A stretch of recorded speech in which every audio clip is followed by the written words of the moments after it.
Also, I want to speak to a point from our friends in Washington. Senator McConnell, who is the head of the Senate, you know, we've been talking about funding for state and local governments, and it was not in the bill that the House is going to pass today. They said, don't worry, don't worry, don't worry, the next bill. As soon as the Senate passed it, this current bill, Senator Mitch McConnell goes out and he says, maybe the states should declare bankruptcy, okay? This is one of the really dumb ideas of all time. You know, I said to my colleagues in Washington, I would have insisted that state and local funding was in this current bill, because I don't believe they want to fund state and local governments. And not to fund state and local governments is incredibly short-sighted. They want to fund small business, fund the airlines, I understand that. But state and local government funds police and fire and teachers and schools. How do you not fund police and fire and teachers and schools in the midst of this crisis? Yes, airlines are important. Yes, small business is important.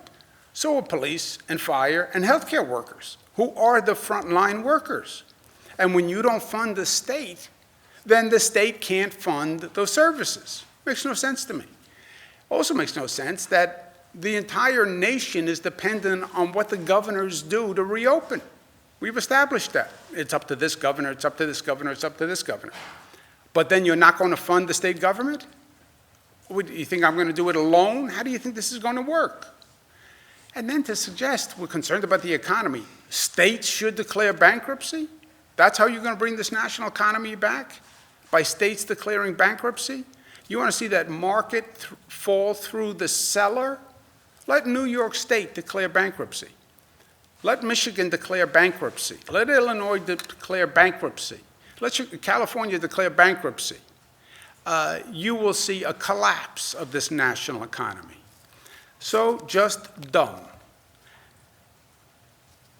Vicious is saying, when Senator McConnell said, this is a blue state bailout. What he's saying is, if you look at the states that have coronavirus problems, they tend to be Democratic states. New York, California, Michigan, Illinois, they are Democratic states. So if you fund states that are suffering from the coronavirus, they're Democratic states. Don't help New York State because it is a Democratic state. How ugly a thought.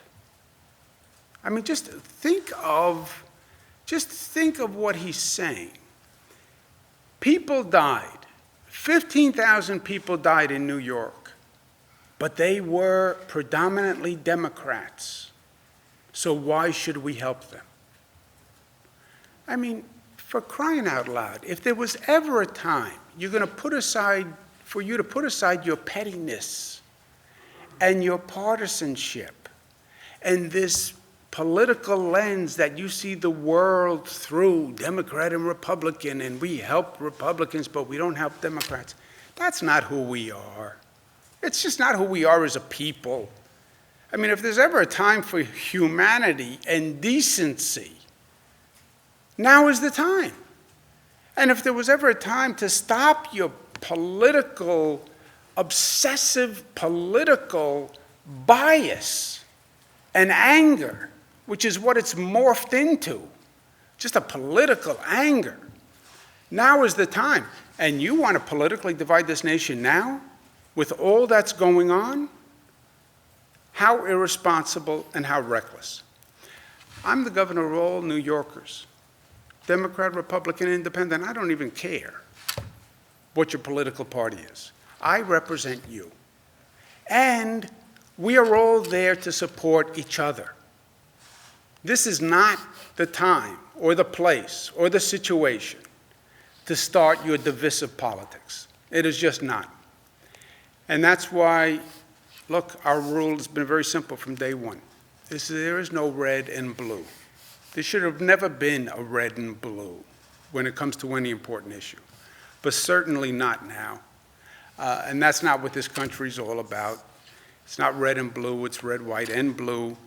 And when we talk about New York tough, we're all New York tough, Democrats and Republicans. And we're all smart, and we're all disciplined, and we're all unified, and we're all in this together. And we understand that, and that's how we operate. And we operate with love, and we're strong enough to say love. To say love is not a weakness, it is a strength, and New Yorkers are that strong. Questions? Governor, we're seeing over 1,100